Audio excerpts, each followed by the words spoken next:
The story begins by showing a man entering a pawn shop with a strange monkey. At the counter, he rings bell frantically.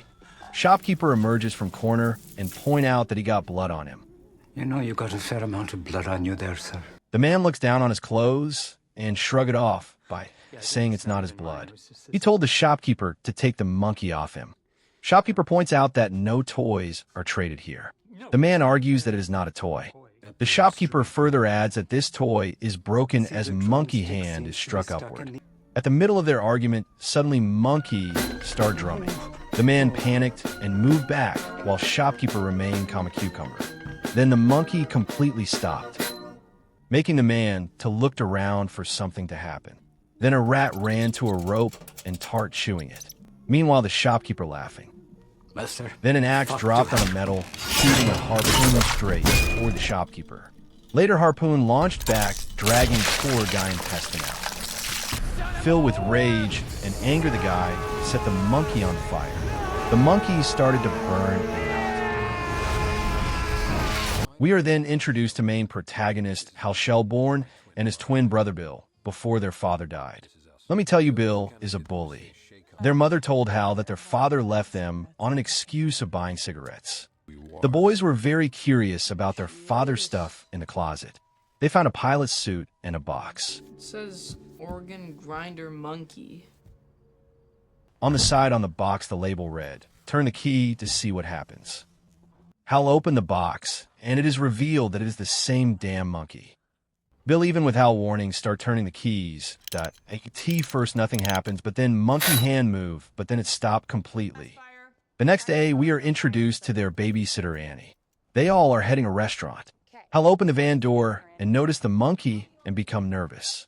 In the car, Bill flirt with the babysitter, and she shut him down, but Bill is reluctant to give up. At the restaurant, they all looked relaxed and excited their meal. The chief was hitting on Annie, and she reciprocated by smiling back. Then we're shown the damn monkey sitting in the front seat somehow. It moved from back seat. At the restaurant, everything seemed to be normal, and Chief showed his talent by throbbing the heart-shaped rice while constantly passing flirtatious smiles at Annie. In the car, the monkey all of a sudden started to drum. Strangely, this made Hal uneasy and worried. The chef was proudly showing off his hidden knife skills. But in a sudden, horrifying moment, the blade slipped, slicing clean through Annie's neck. For a brief second, her head remained perfectly in place, then dropped. Bill stood frozen in shock as it rolled off the counter on the top floor.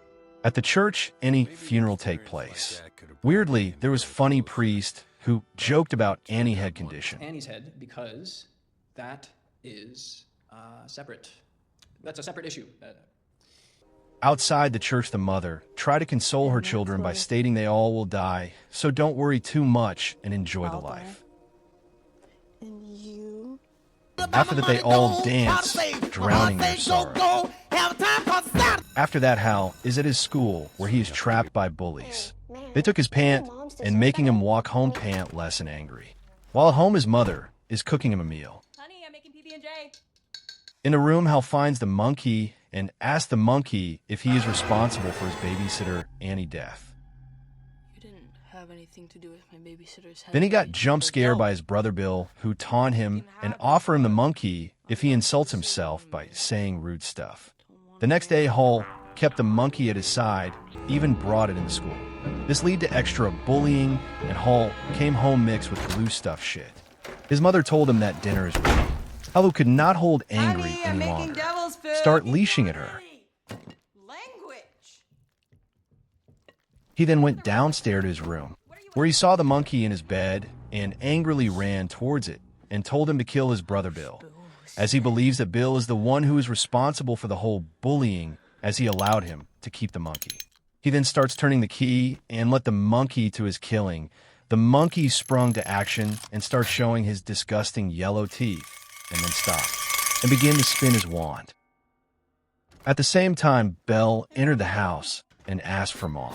Meanwhile, the monkey kept on drumming, and Hal looked frightened but resolved and took some step back. Bill came to kitchen opening where he saw his mother and asked her what she cooked for dinner. However, at this moment, his mom was not responding. The monkey was drumming faster and faster while Hal was watching it patiently. Bill, worrying, asked her, "Is she all right?" Suddenly, Mom turned. Blood was dripping off her ear, and the cone she held exploded, and she hit her head with tape. Bill, in his sadness, told the funny priest to shut up. They are then taken to their Uncle Chip, who told them to expect little from him and fend for themselves. Cut to next scene. Hal removes his blanket and reveal an axe. Then he dragged the monkey to a table and start chopping the monkey in mutton pieces. Then they journeyed by car to their Uncle Chip home and village. While checking the room, and Bill noticed the monkey and yelled at Hal that why he brought it here.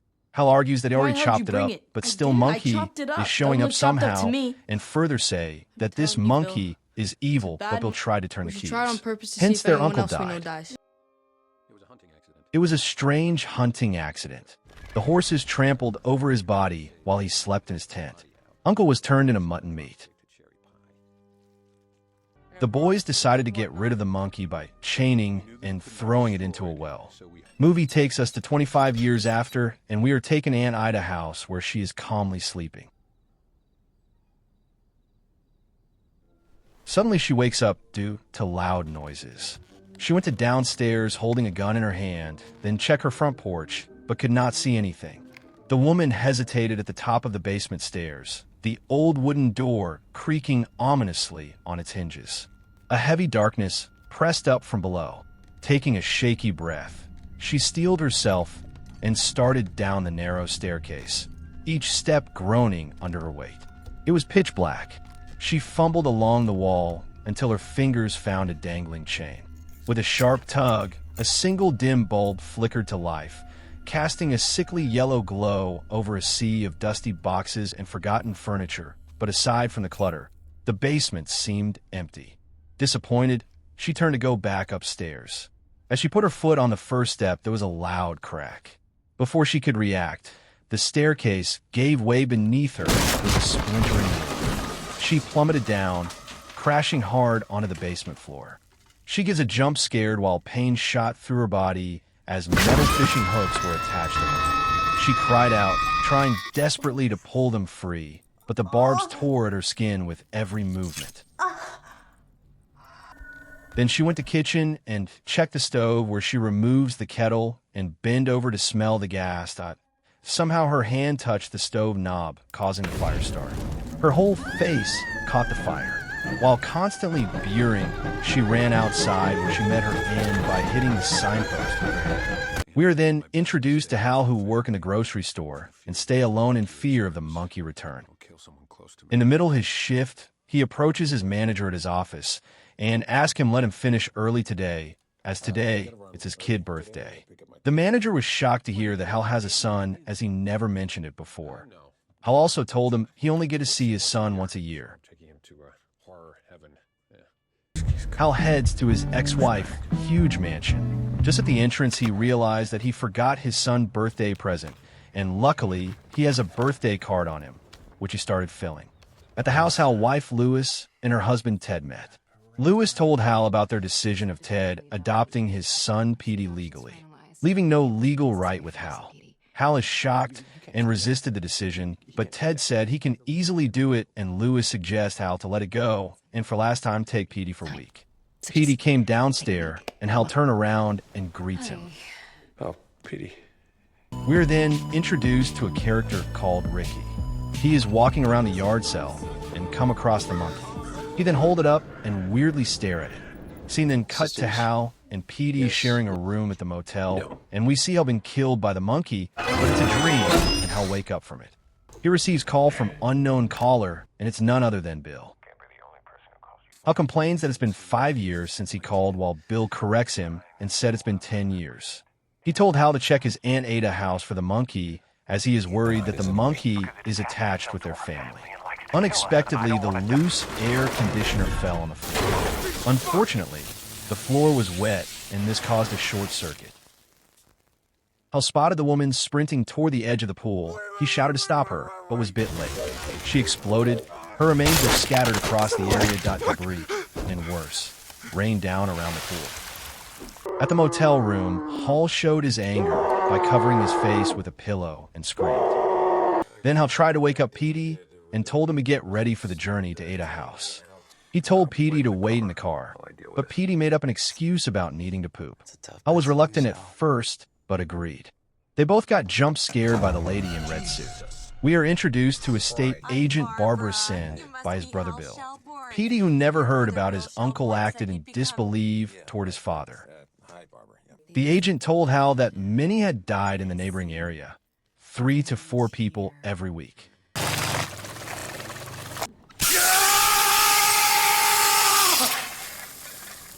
Hal asked about the monkey, and she told him no monkey here. But as she opened the door, the long gun fired, and she met her maker. Hal was soaked in blood. On the phone, Hal told Bill that Monkey is not here, and there was a yard sale a few weeks before. He also asked Bill where is he right now, but Bill disconnected. After call, Hal checked the phone directory and surprisingly find Bill number after dialing it. The answer machine said that Bill is no longer looking for the monkey. The scene shifts, pulling us into Bill's side of the story. Bill, after throwing away the monkey, went back to the well in search, but finds only the keys. He then waited patiently for many years. He was certain that Hal killed his mother and wanted to seek revenge for that. Luckily, he began picking up clues everywhere he went, at the restaurant and theater. The trail led him to Aunt Ada's house. The monkey wasn't there, but he spotted a flyer for a yard sale. Following the lead, he tracked it down and ended up buying the monkey from a kid named Ricky. At last, he was reunited with his monkey right at his dean's office. Exactly what I'm talking He turns the key to kill Hal, but instead Hal's innocent manager is killed by stepping on a fork. Petey comes to Bill's house and demands the monkey to be returned, willing to pay double what Bill paid for it. But Hal refused and told him to bring Hal Kid Petey if he want to see the monkey again. Hal calls Bill to tell him to stop turning the key. Hal replied back in a threatened voice that he will keep turning the key until Hal bring Petey to his place, where Petey turns the key.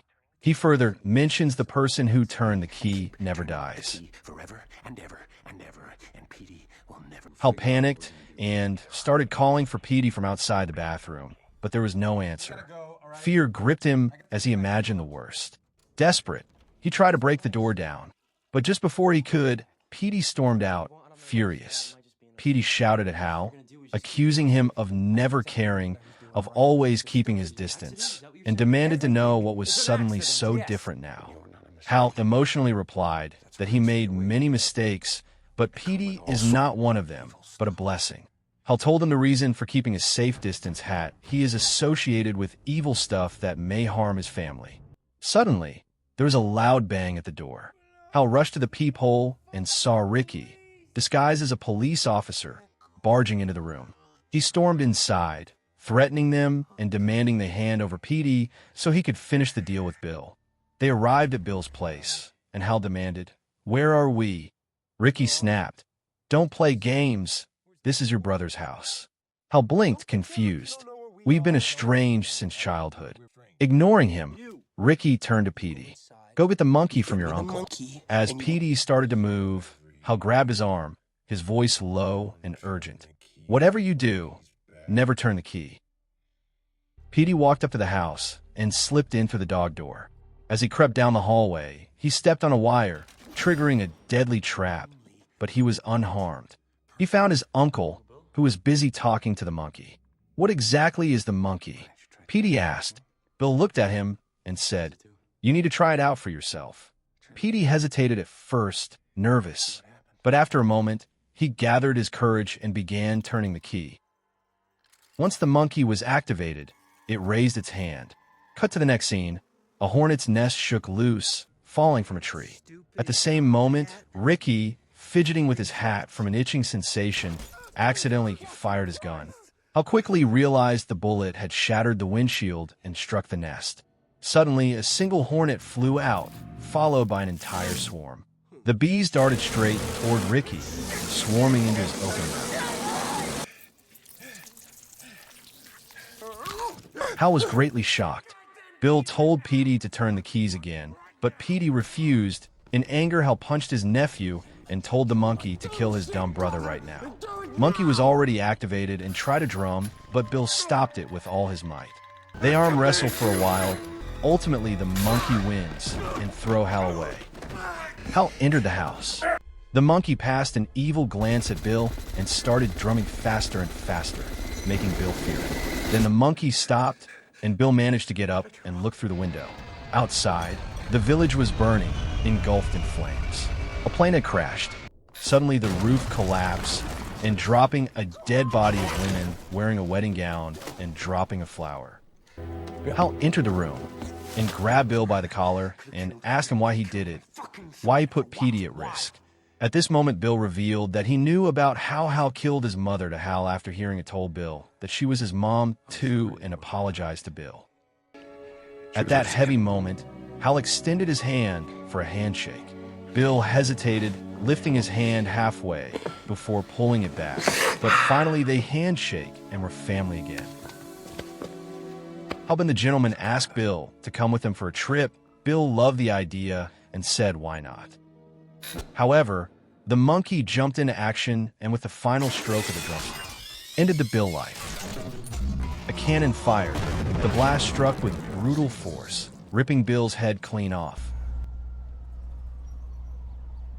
While heading out of the town, they remained silent and were seeing people dying.